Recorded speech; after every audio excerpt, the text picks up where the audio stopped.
Another day, another squad-based cooperative shooter modeled after Left 4 Dead competing for our attention. Just within the last year, we've gotten many of these sorts of games. Aliens Fireteam Elite, Back 4 Blood, GTFO, and others have all recently launched with varying degrees of success and all continue to battle each other for our time. But unlike those games, despite its few neat ideas, the Anacrusis misses a lot of opportunities to put enough of a spin on the format or introduce enough suspense to really stand toe-to-toe with the other behemoths of this increasingly crowded genre. This is not to say that the Anacrusis doesn't have a few things going for it, nor is it to say that it can't be fun at times. There's a reason that so many games are still emulating the Left 4 Dead formula. It works. Even the worst iterations of it from the past few years can still deliver some enjoyable sessions, especially if you're teaming up with your buddies. Anacrusis thankfully steers clear from that lower end of the spectrum though. With a fun late 60s to mid 70s sci-fi aesthetic, a simple, instantly understandable UI, and gameplay that mostly functions as intended, Anacrusis checks a lot of the basic boxes that a game like this needs to ensure a successful trip across the universe.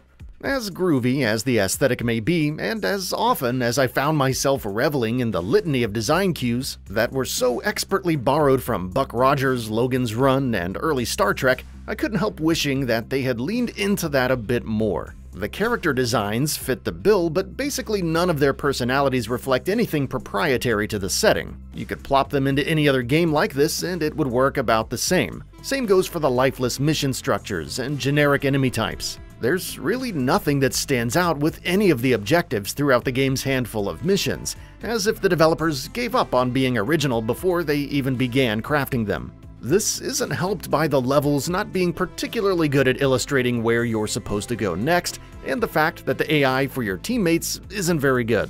Good luck trying to get past some of the game's moments that require multiple players to press a button at the same time with a team of NPCs. Sometimes they cooperate, and sometimes they don't. While the enemies are slightly better than that, you'll still see familiar types that you've already seen in countless other cooperative squad shooters for the last decade plus. A few variants of basic grunts, a small selection of heavies that temporarily incapacitate you, and of course the brutes that bludgeon everyone in their path while absorbing gunfire like a D7 class Klingon starship.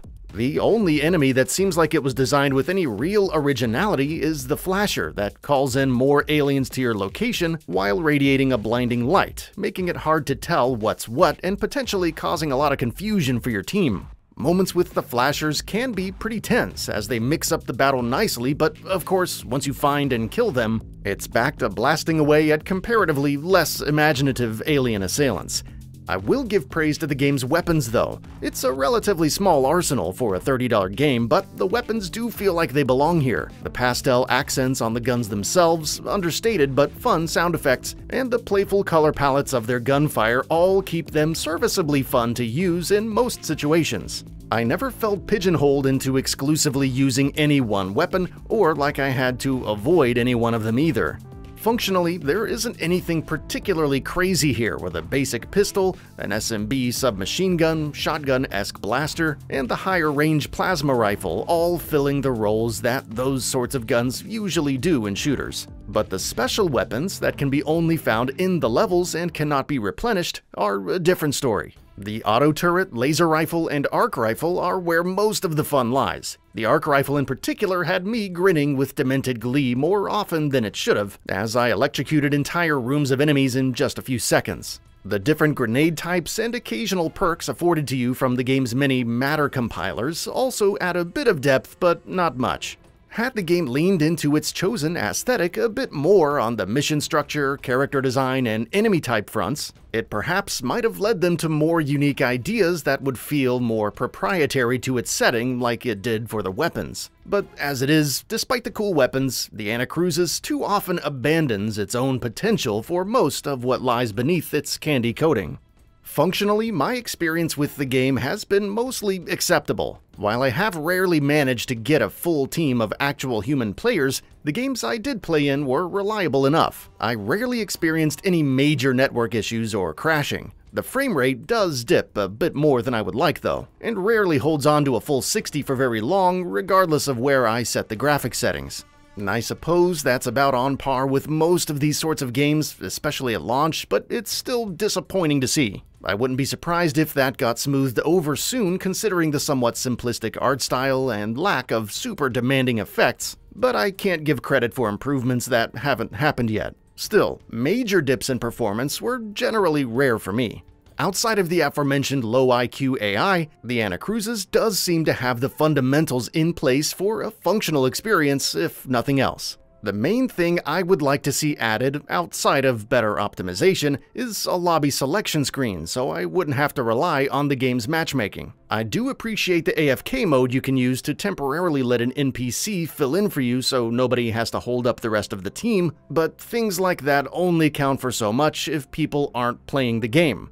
And therein lies the biggest crime the Anacruzes commits. It's a serviceably reliable, occasionally interesting, aesthetically funky trip down a woefully generic road of gameplay ideas. While it is true that any one of these types of games is always, theoretically, one revolutionary update away from being a massively improved experience, with a game that mostly gives up on its own originality so quickly on everything beyond its surface, it's hard to see a world in which the Anacruzes manages to cut through its contemporaries in any meaningful way.